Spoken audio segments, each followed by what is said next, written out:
안녕하세요, 헬렌입니다. 오늘 함께 이야기를 나눌 책은 미즈노 남보쿠가 쓴 절제의 성공학입니다. 류건희에 옮겼고 바람출판사에서 출판되었어요. 여러분, 성공하고 싶으신가요? 성공하기 위해서 무엇이 필요할까요? 남들보다 더 많은 노력을 해야 하는 건 당연하고 성공을 돕는 운도 어느 정도 필요합니다. 무엇보다 중요한 것은 절제입니다. 모든 성공은 자신의 인생을 스스로 절제하면서 완성됩니다.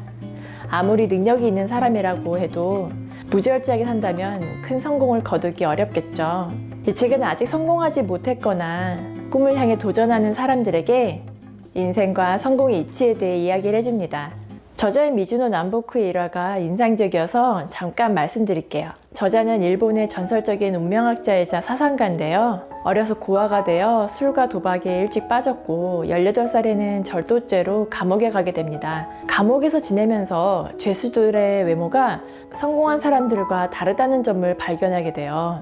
출소 후에 자신의 운명이 어떻게 될지 궁금해서 관상을 보러 갔는데요. 1년 안에 칼에 맞아 죽을 운명이니 절에 가서 출가하라는 이야기를 듣습니다. 그래서 가까운 절에 가봤더니 그곳 주지스님이 1년 동안 보리와 흰콩으로만 식사를 하면 받아주겠다고 말합니다.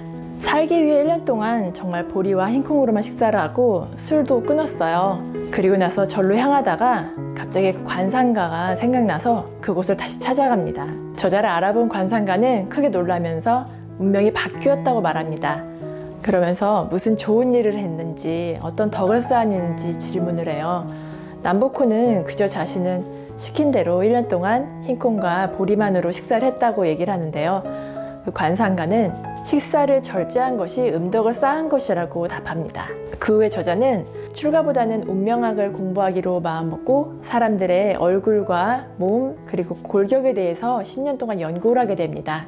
이 책은 사람들이 자신의 인생에 대해서 물어보는 질문과 그것에 대해 저자가 답을 하는 형식으로 쓰여졌어요. 살다 보면 현재와 미래에 대해서 궁금해서 누군가에게 상담을 받고 싶어 하잖아요. 우리도 궁금해하는 그런 내용이 다양하게 이 책 안에 담겨 있으니까 자신에게 해당되는 부분을 좀 더 집중해서 읽는다면 도움이 될 것 같습니다. 큰 뜻을 이루기 전에는 시련이 온다. 성공하기 위해 절제하며 살았지만 운이 점점 나빠져서 가난하게 되는 경우가 있습니다. 그럴수록 절제함으로써 큰 뜻을 이룰 수 있다는 믿음으로 때를 기다려야 합니다. 작은 실패에 마음을 빼앗겨 정신이 약해지면 성공의 때가 와도 알아차리지 못하게 됩니다. 성공과 실패는 스스로 하는 바에 따라 달라져요. 즐거움이 지나치면 괴로움이 찾아오고 괴로움이 끝나면 즐거움이 오는 게 우리 인생사잖아요. 운은 세상을 돌고 있고 준비된 사람에게 찾아옵니다.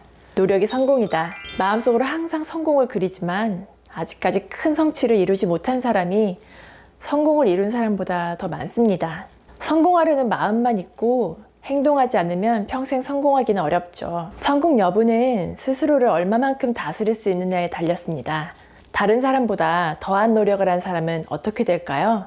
언젠가는 다른 사람을 뛰어넘게 되겠죠. 많은 사람이 하기 어려운 걸 실행하는 사람은 반드시 뛰어난 일을 하게 됩니다. 검소와 인색은 다르다. 평소 검소하게 사는데 사람들이 인색하다고 놀리고 아랫사람들을 다스리기 힘든 사람이 있습니다. 진정한 검략은 스스로 낭비하지 않는 것을 말하는 것이지 다른 사람을 괴롭히는 것은 아니죠. 인색함에는 욕심이 깃들어 있기 때문에 주변 사람들에게 인심을 잃게 돼요. 저자는 검약과 인색을 구분하지 못할 바에는 차라리 검약하지 않는 것이 낫다고 말합니다. 그리고 사치를 할 수 있는데도 불구하고 검소하면 자신을 빛내는 일이라고 말합니다.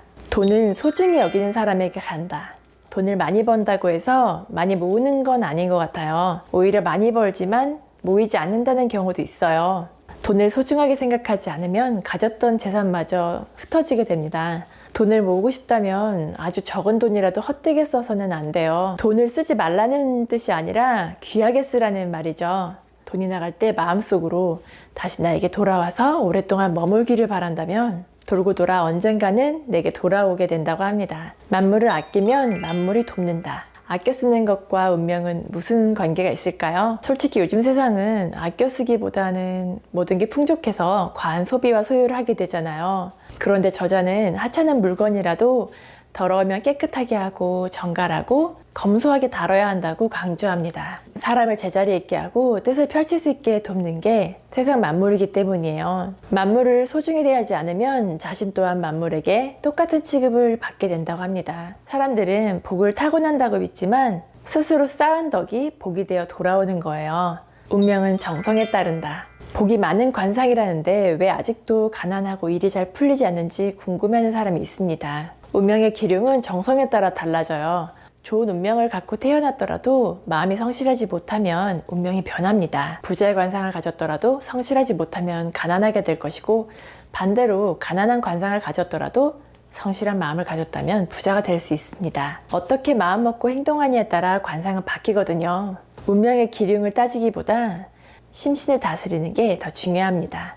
이 책에서 인상적인 부분은 음식에 대한 절제인데요. 음식을 절제하는 것이 성공과 무슨 관계가 있는지 궁금하시죠? 요즘 분위기로는 음식을 즐기는 게 행복하기 위한 조건으로 자리 잡혀 있잖아요. 하지만 저자는 그와 반대되는 이야기를 합니다. 음식을 즐기기 전에 먼저 성공을 즐기라고 말이죠.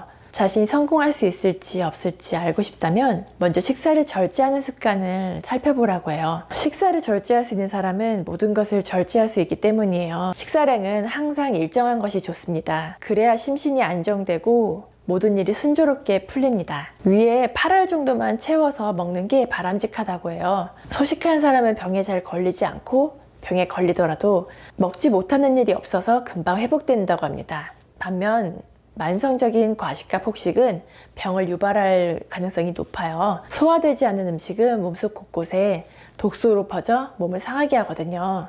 이 책은 말, 행동, 생각, 돈, 시간, 식사 습관을 어떻게 절제해야 성공에 이를 수 있는지 말해줍니다. 그동안 절제하지 못했던 부분이 있다면 오늘부터 절제해야겠다는 마음을 한번 먹어보세요. 결심하는 순간부터 마음이 깨끗해지는 걸 경험하실 수 있을 거예요. 스스로 절제하는 걸 아무도 모른다고 여기지 말고 세상 누구도 자신을 속일 수 없다는 생각을 갖는 게 도움이 될 거예요. 오늘도 긴 영상을 끝까지 함께 해주셔서 감사드리고요. 구독과 좋아요, 댓글은 다음 영상을 만드는 데 큰 힘이 되니 많은 참여 바랍니다. 오늘도 즐거운 하루 되세요. 지금까지 헬렌이었습니다.